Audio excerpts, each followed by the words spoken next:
Bible दिलचस्प कहानियों से भरी हुई है। ऐसी ही कहानियों को सुनने के लिए हमारे चैनल को सब्सक्राइब करें। इनमें से यूसुफ की कहानी सबसे अलग दिखती है, जो पीढ़ियों से आशा और प्रेरणा की किरण रही है।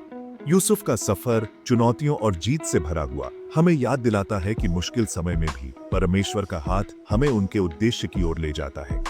यूसुफ का जीवन विश्वासघात, सहनशीलता और अंततः परमेश्वर की अटूट वफादारी से बुनी एक कहानी है।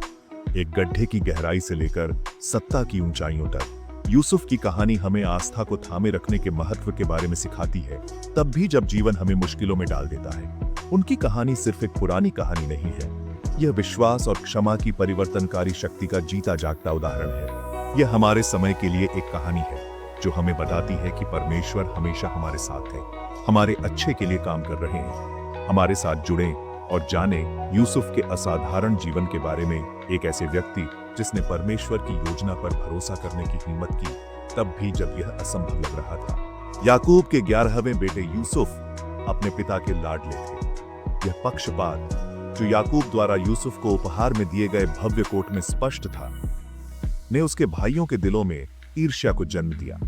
जब यूसुफ ने अपने सपने साझा किए तो उनकी नाराजगी और गहरी हो गई।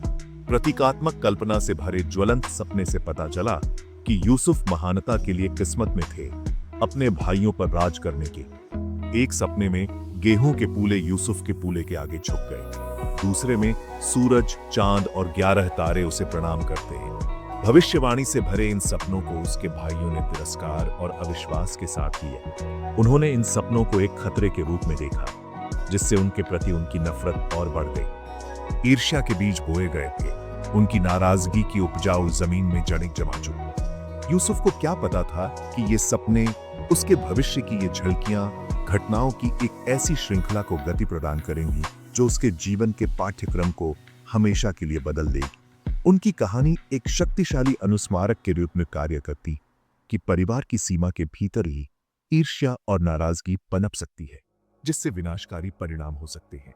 यूसुफ के भाई अपनी ईर्ष्या से भस्म होकर उसे छुटकारा पाने की साजिश रचते हैं। जब मौका आया तो उन्होंने उसे पूरे जोश के साथ जब्त कर लिया और उसे एक सूखे कुएं में फेंक दिया। तभी व्यापारियों का एक कारवां वहां से गुजरा। उन्होंने यूसुफ को गुलामी में बेच दिया। फिर भी निराशा की गहराई में भी आशा की एक किरण बाकी थी, बल्कि उसके जीवन में एक बड़े उद्देश्य की शुरुआत थी। एक मिस्री अधिकारी पोतीपर को बेचे जाने पर यूसुफ ने खुद को एक नए जीवन की जटिलताओं को नेविगेट करते हुए पाया। कठिनाई और अन्याय का सामना करने के बावजूद यूसुफ मेहनती और भरोसेमंद बना रहा, जिससे उसने पोतीपर का पक्ष अर्जित किया। उसने अपने कर्तव्यों में उत्कृष्ट प्रदर्शन किया, प्रतिकूल परिस्थितियों में अपनी योग्यता साबित की। हालांकि ऐसा लग रहा था कि भाग्य ने यूसुफ के लिए अन्य योजनाएं बनाई थी। पोतीपर की पत्नी द्वारा झूठा आरोप लगाए जाने पर यूसुफ को कैद कर लिया गया। उसकी ईमानदारी पर सवाल उठाए गए। उसकी भावना की एक बार फिर परीक्षा हुई। फिर भी जेल की कोठरी में बंद होने पर भी यूसुफ की आत्मा नहीं टूटी। उसने अपनी परिस्थितियों से खुद को परिभाषित करने से इनकार कर दिया। इसके बजाय उसने परमेश्वर की योजना पर भरोसा करना चुना। जेल में यूसुफ की मुलाकात फिरौन के रसोइया और पिलाने वाले से हुई। दोनों ही ज्वलंत सपनों से परेशान थे। यूसुफ ने परमेश्वर की बुद्धि द्वारा निर्देशित होकर उनके सपनों की व्याख्या की, जिसमें पिलाने वाले के लिए बहाली के भविष्य और रसोइया के लिए एक दुखद अंत का खुलासा हुआ। सपनों की व्याख्या करने की उनकी क्षमता भगवान का एक उपहार जल्द ही उनके लिए मुक्ति का मार्ग और मिस्र के इतिहास में एक महत्वपूर्ण क्षण बन जाएगी। भाग 5, सपने का खुलासा, भाग्य का पुनर्निर्माण, यूसुफ का सत्ता में उदय। फिरौन परेशान करने वाले सपनों की एक श्रृंखला से परेशान होकर उनकी व्याख्या चाहता था। पिलाने वाले ने यूसुफ के उपहार को याद करते हुए उसे फिरौन से मिलवाया। जेल से बुलाए जाने पर यूसुफ फिरौन के सामने खड़ा था, एक शक्तिशाली शासक की उपस्थिति में विनम्र मूल का व्यक्ति। परमेश्वर के मार्गदर्शन से यूसुफ ने फिरौन के सपनों की व्याख्या की, जिसमें बहुतायत और अकाल दोनों के भविष्य का खुलासा हुआ। उसने प्रचुर मात्रा में वर्षों के दौरान अनाज जमा करने की एक रणनीतिक योजना का प्रस्ताव रखा, जिससे आने वाले अकाल के दौरान मिस्र का अस्तित्व सुनिश्चित हो सके। फिरौन ने यूसुफ की बुद्धि और अंतर्दृष्टि को पहचानते हुए उसे पूरे मिस्र पर दूसरे दर्जे का नियुक्त किया। यूसुफ, जिसे कभी गुलामी में बेच दिया गया था, अब उसे पूरे देश के कल्याण का जिम्मा सौंपा गया था। उसकी कहानी हमें याद दिलाती है कि भगवान हमारे परीक्षणों को जीत में बदल सकते हैं, हमारे असफलताओं को सफलता में। यूसुफ की क्षमा करने की क्षमता, उनका अटूट विश्वास और दूसरों की सेवा करने की उनकी प्रतिबद्धता प्रतिकूल परिस्थितियों का सामना करने पर भी ने उन्हें प्रभाव और शक्ति की स्थिति तक पहुंचाया। भाग 6, क्षमा की पेशकश। परिवार फिर से मिला, परमेश्वर की कृपा का प्रमाण। साल बीत गए और अकाल, जैसा कि यूसुफ ने भविष्यवाणी की थी, पूरे देश में फैल गया, यहां तक कि कनान तक पहुंच गया, जहां यूसुफ के भाई और उनके परिवार रहते थे। हताशा से प्रेरित होकर उन्होंने भोजन की तलाश में मिस्र की यात्रा की। इस बात से अनजान थे कि जिस शक्तिशाली अधिकारी से उनका सामना होने वाला है, वह उनका लंबे समय से खोया हुआ भाई था। यूसुफ ने अपने भाइयों को पहचान लिया और उनके दिलों का परीक्षण करने के लिए, यह देखने के लिए कि क्या उन्होंने अपने तरीके बदले हैं, एक योजना तैयार की।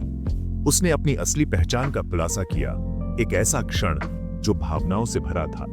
अपराध बोध और भय से अभिभूत भाइयों ने अपने फैसले का इंतजार किया, लेकिन यूसुफ ने बदला लेने के बजाय उन्हें माफी दे दी।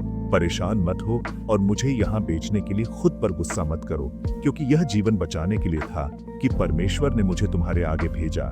यूसुफ ने उन्हें आश्वस्त किया। क्षमा का यह कार्य, परमेश्वर की परिवर्तनकारी शक्ति का यह प्रमाण यूसुफ की कहानी के केंद्र में है। यह हमें याद दिलाता है कि क्षमा, हालांकि कठिन है, उपचार और सुलह के लिए आवश्यक है। भाग 7, यूसुफ की यात्रा से स्थायी सबक। विश्वास, लचीलापन, क्षमा। यूसुफ की असाधारण यात्रा विश्वास, लचीलापन और क्षमा की शक्ति का प्रमाण है। उनकी कहानी हम सभी के लिए स्थायी सबक प्रदान करती है। भगवान की योजना पर भरोसा करें, तब भी जब वह स्पष्ट न हो। प्रतिकूल परिस्थितियों में लचीलापन अपनाएं। यूसुफ ने साहस और दृढ़ संकल्प के साथ हर चुनौती का सामना किया। क्षमा चुने, अपनी और दूसरों के लिए। यूसुफ द्वारा अपने भाइयों को क्षमा करना अविश्वसनीय शक्ति और अनुग्रह का कार्य था। इसने उसे अतीत की कड़वाहट से मुक्त कर दिया और उपचार और सुलह की अनुमति दी। भाग 8, आशा की विरासत। यूसुफ के अटूट विश्वास में प्रेरणा पाना। यूसुफ की कहानी सिर्फ एक प्राचीन कथा नहीं है, यह विश्वास, क्षमा और भगवान के अटूट प्रेम की स्थायी शक्ति का जीता जागता उदाहरण है। विश्वासघात, लचीलापन और अंतिम जीत की उनकी यात्रा हम सभी के लिए आशा और प्रेरणा प्रदान करती है।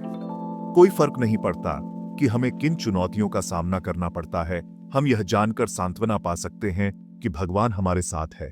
जैसे वह यूसुफ के साथ था, वह हमारे दर्द को उद्देश्य में बदल सकता है, हमारे असफलताओं को सफलता में। यूसुफ की तरह हमें परमेश्वर की योजना पर भरोसा करने, प्रतिकूल परिस्थितियों में लचीलापन अपनाने और स्वतंत्र रूप से क्षमा की पेशकश करने के लिए बुलाया गया है, यह जानते हुए कि यह देने में है कि हम वास्तव में प्राप्त करते हैं। जैसे ही हम अपने जीवन के बारे में जाते हैं, आइए हम यूसुफ की प्रेरक विरासत को याद रखें। एक ऐसे व्यक्ति ने भगवान की योजना पर भरोसा करने की हिम्मत की, तब भी जब यह असंभव लग रहा था। उनकी कहानी हमारे भीतर आशा की लौ जगाए, हमें याद दिलाए कि सबसे अंधेरी रात में भी